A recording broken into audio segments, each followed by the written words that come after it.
from about 15 years on up, a great deal of my thoughts were basically unshareable. We are all evil in some form or another. Yes, I am not 100%, but I am evil. My mother was a sick, angry, hungry, and very sad woman. I hated her, but I wanted to love my mother. This is Serial Killing, a podcast.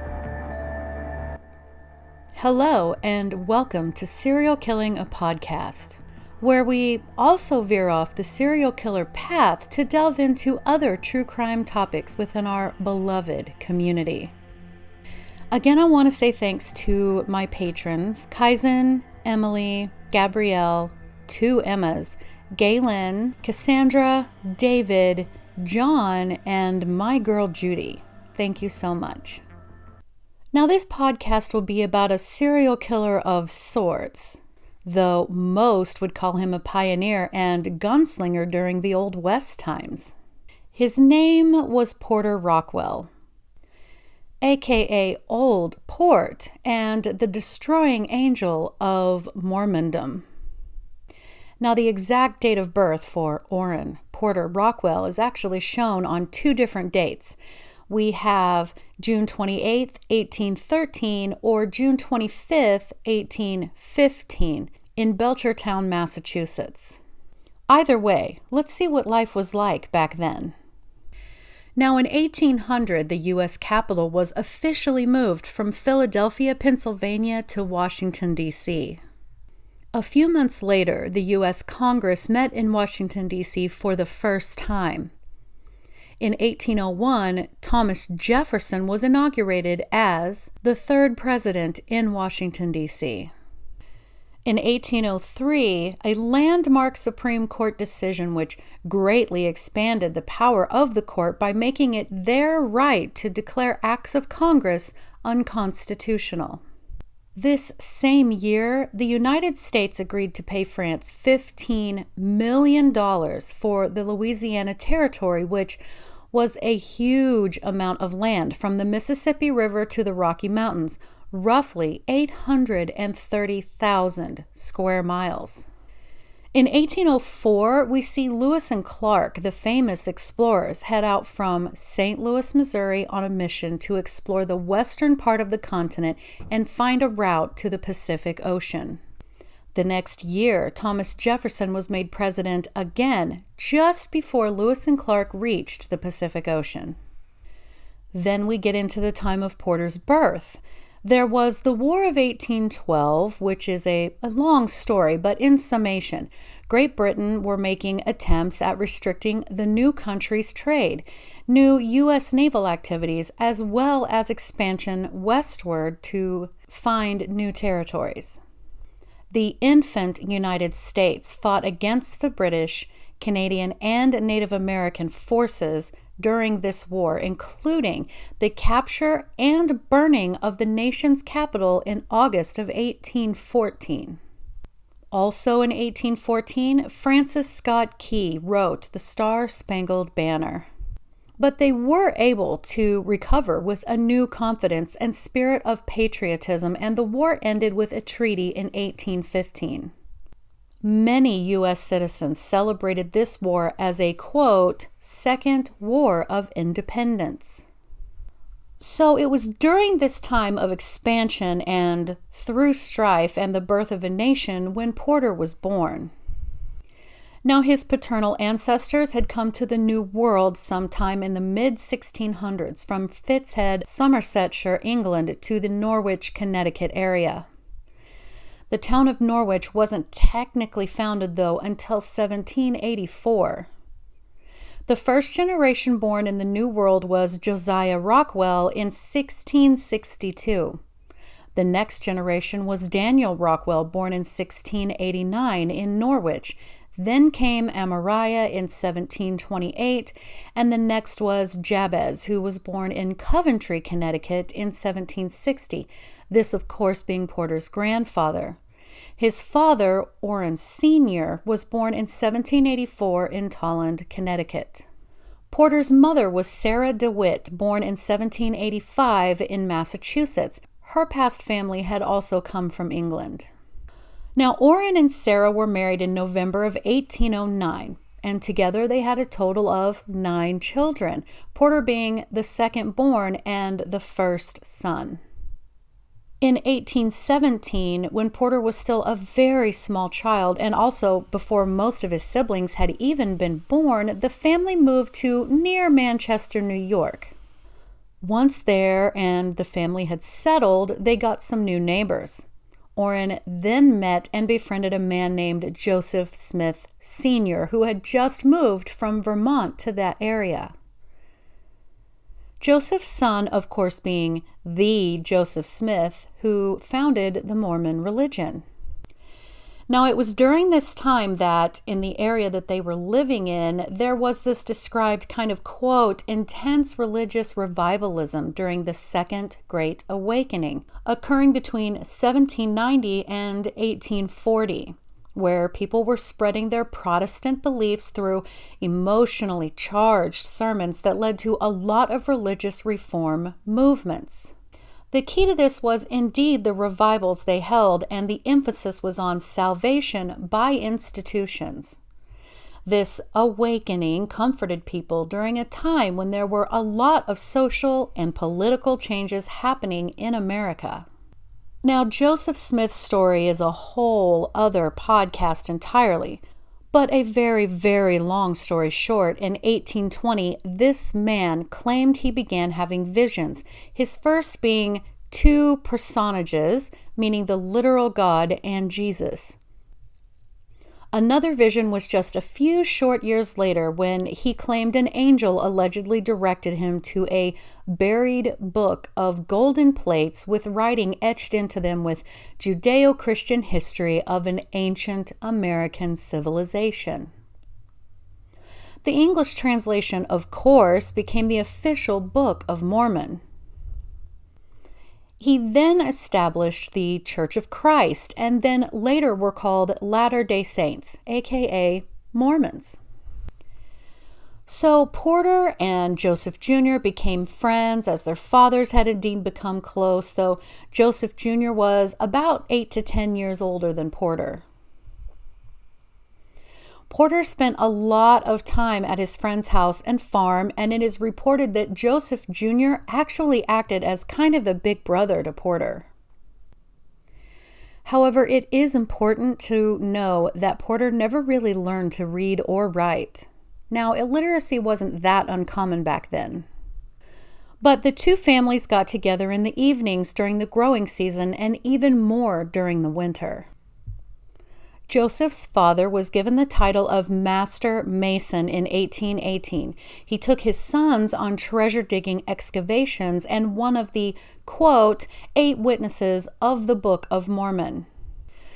Interestingly, though, Joseph Sr. was actually not really interested in organized religion, outside of considering himself a spiritual man, and let his wife control the religious upbringings of their children, which actually upset her greatly, and she prayed and prayed, saying she had received a divine message telling her that her husband would, quote, accept the pure and undefiled gospel of the Son of God, unquote.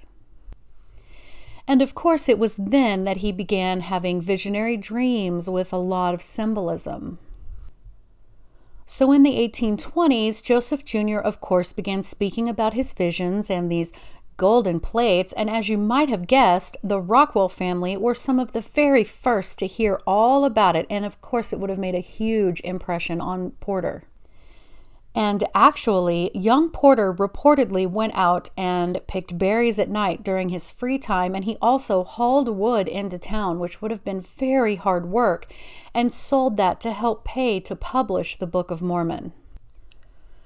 Now, the Church of Christ was officially organized in April of 1930, and Joseph Sr. was baptized. It is said that when his father rose back out of the water, Joseph Jr. exclaimed, quote, "Oh my God, I have lived to see my own father baptized into the true Church of Jesus Christ," unquote. Now, 16-year-old Porter was also baptized around this same time into the Church of Christ. He was the youngest member of the group to do this. And this was basically all I could find about his childhood, so let's dig in. I don't think it would be considered any mystery that Porter was born during a time where people had to work very hard to carve out a life. He was born during the Industrial Revolution, though, when new manufacturing processes were coming at breakneck speed. But he lived with his rather large family, working on a farm, which is indeed very hard work. There's a story about him breaking his leg as a child, and the doctor couldn't quite set it perfectly, so it didn't heal as it should have, leaving him with a small limp that I would imagine would have irritated him from time to time. So when the Smiths moved into a neighboring farm, the family became fast friends, and this would not necessarily be out of the norm. Both families had a number of children that would, of course, play together. None of this really comes as a shocker, but what did kind of surprise me was the organized religious indifference that Joseph Sr. had until his son began having his visions. Now, how the Smiths were able to convince the Rockwells about these new revelations about buried gold tablets and the creation of a new church, whatever, it worked. The Rockwells joined right in, and this had to have left a big impression on Porter. Porter, without question, looked up to Joseph Jr. like an older brother and most certainly had believed the stories that he was told by him, especially when his parents believed it so intensely and blindly as well. And it's no wonder what with the popularity of religious reform movements at the same time. It was at this point that Porter's loyalty to the Smith family and Joseph Jr. in particular became unwavering. But let's get back into it. So in the early 1831, the Smiths decided to take their new church headquarters and move it to Kirtland, Ohio. Joseph Jr.'s mission was to, quote, gather people into settlements called cities of Zion, where they could find refuge from the calamities of the last days, unquote. Yes, folks, Revelations. Now, the men of the group were told to go out and convert more people to come into their church.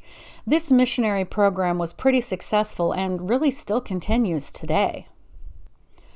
One of the males sent out for recruitment was in fact Porter Rockwell, as he was sent on to Jackson County, Missouri.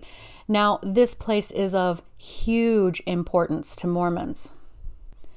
It's located from the heart of Kansas City, Missouri, and forms almost a box around the southeast section of the rest of Kansas City, touching into the farming communities just past the more congested part. Now, back then, obviously, Kansas City was not as big as it is today. Jackson County's first courthouse was actually built in 1827, and it still stands there today. In 1831, Joseph Jr. had a huge revelation where he said Jackson County was the new Jerusalem, the actual site of the biblical Garden of Eden, where Noah's Ark was actually built, and you guessed it, where the second coming of Christ was going to happen. And of course, Joseph knew exactly how it was going to happen. So you can kind of see how important this area was to them. Porter went there to aid in the efforts to convert everyone and anyone, including the Native Americans, and he was actually well liked. He met and married Luana Beebe there, though she too was from New York. She and Porter went on to have 3 children, Emily, Caroline, and Orrin.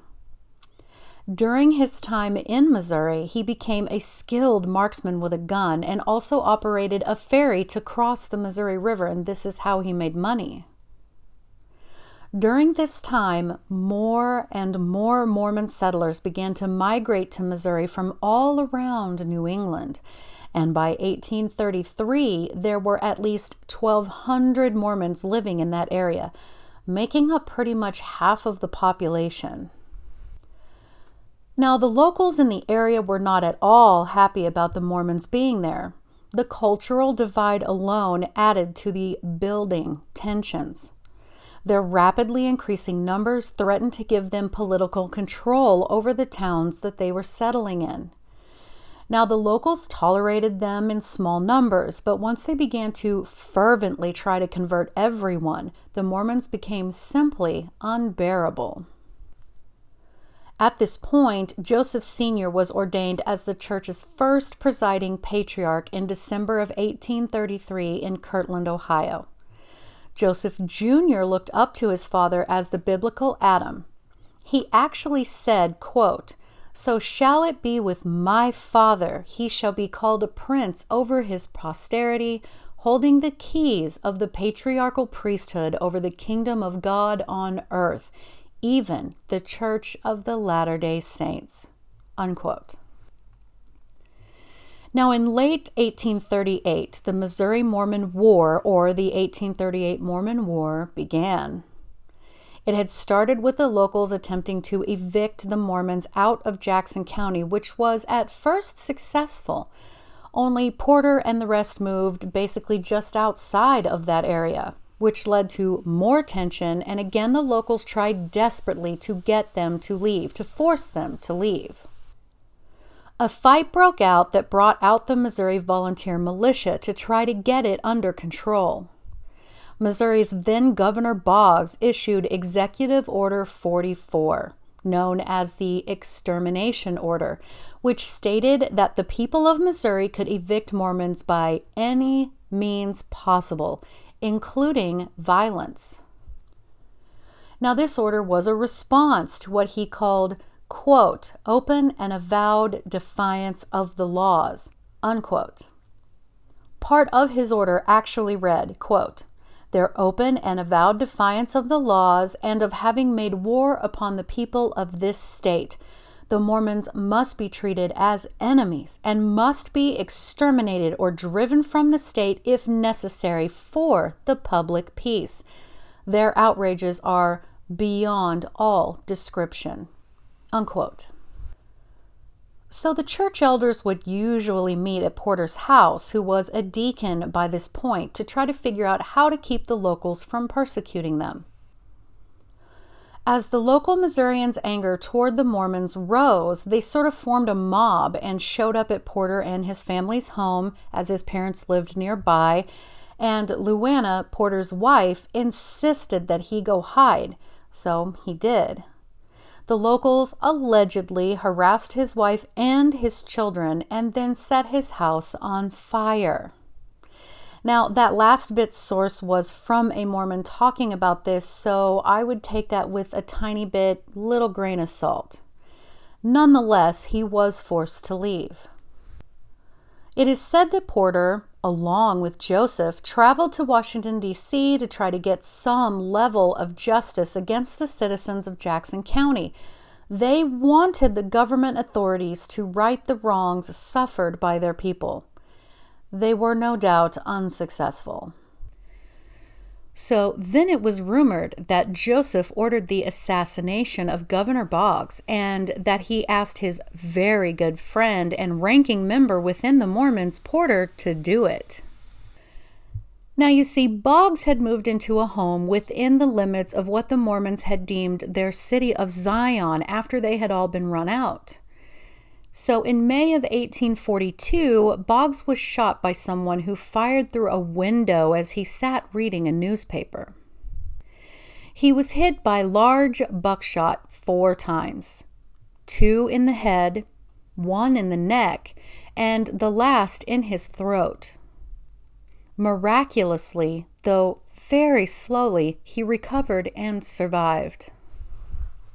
Outside, the sheriff found a revolver with buckshot still loaded inside of it.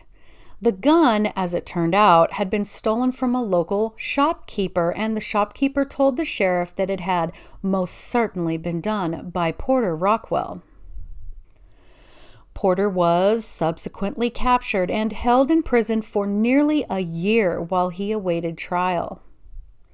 Of course, they had no real evidence against Porter, and they had to let him go, him being acquitted of all charges. Porter himself denied shooting Boggs, saying that he had, quote, done nothing criminal, unquote. He actually bragged that Boggs was still alive, wasn't he? And everyone knew he was a crack shot, so he was let go. But it was reported by a disaffected Mormon that Joseph had offered a cash reward to anyone who would be willing to murder Boggs, and the person who said that Joseph told him specifically that Porter had pulled the trigger. So for now, the group decided to try to settle in Nauvoo, Illinois, including Joseph.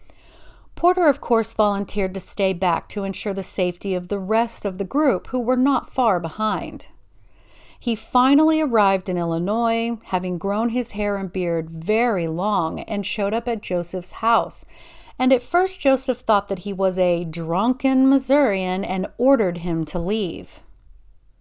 Once he realized that it was Porter, Joseph promised Porter that, as long as he never cut his hair, he would never suffer death from a bullet, and Porter believed him wholeheartedly. In 1844, a local newspaper printed an expose about the Mormon practice of polygamy, which, for those that might not know, it means having more than one spouse, and really nearly always a man having multiple or plural wives. Joseph himself had been, quote, sealed to about 30 wives, truth be told. Fearing another anti-Mormon invasion of the locals, Joseph happened to be taken to another town where he was to stand trial, but was killed when a mob stormed the jailhouse. He was 38 years old. Porter would have been somewhere around 30 years old at this time. It was after Joseph's death that the church split into two groups: the Church of Latter-day Saints, or LDS, led by Brigham Young, and the Reorganized Church of Jesus Christ of Latter-day Saints, or RLDS, which was renamed Community of Christ, and actually its headquarters are still located in Jackson County today. And it was about this time that Porter was ordained a high priest. Porter followed Brigham Young, their new leader, out west after Young was ordained the president of the church in 1847.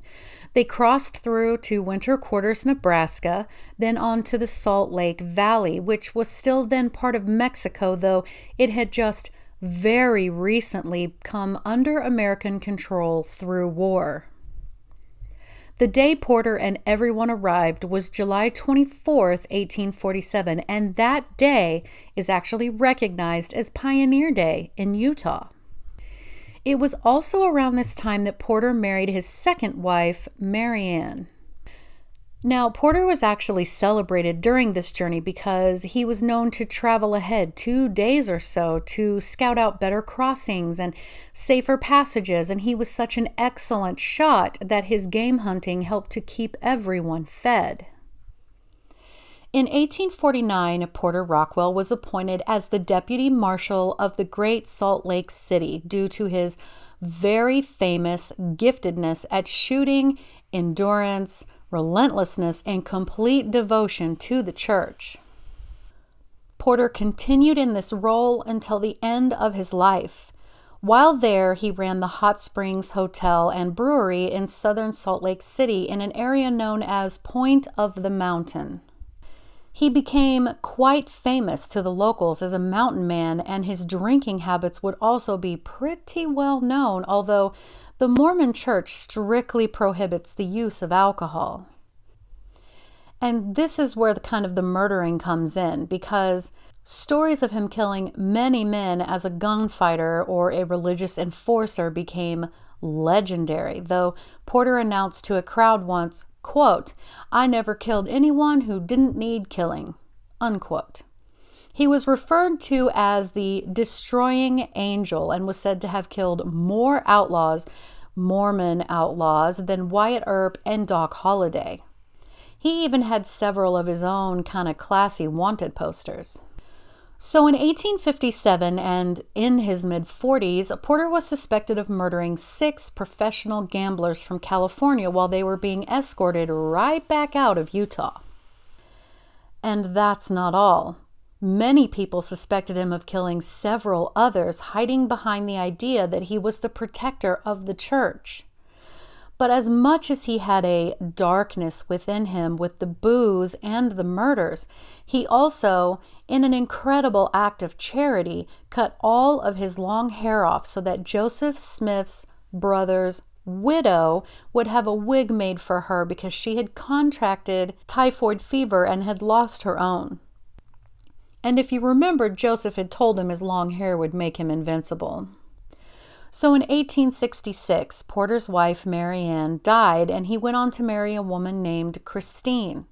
He became famous enough that when people would go out west to meet him, he would tell them to always carry a loaded double-barreled shotgun, sleep in a dark camp, meaning far away from the fire, never trust appearances, and avoid any main trails where, quote, white Indians preyed on travelers. And by white Indians, he meant Caucasian robbers who would disguise themselves as Native Americans. But don't think that Porter got away with all of that murdering. He would finally be arrested nearly 20 years later, but before his trial was set to begin, he died, reportedly from natural causes, in 1878. He would have been in his early 60s. Elder Joseph Smith III of the Council of the 12 said, quote, "He had his little faults, but Porter's life on earth, taken all together, was one worthy of example and reflected honor upon the church. Though all his trials, he had never once forgotten his obligations to his brethren and his God." Unquote. He is buried in a Salt Lake City cemetery. Joseph III said at his funeral, quote, "They say he was a murderer. If he was the friend of Joseph Smith and Brigham Young, and he was faithful to them and to his covenants, and he has gone to heaven, and apostates can go to hell." Unquote. And I know you're wondering, and yes, many of his descendants are still alive today, being his third great-grandsons and granddaughters, and they are spread all throughout the country, not just Utah. And I want to thank my personal friend Ryan for bringing this character up to me because it was a fascinating research and read. I really appreciate it. Thanks, Ryan. And to everyone else, thanks for listening.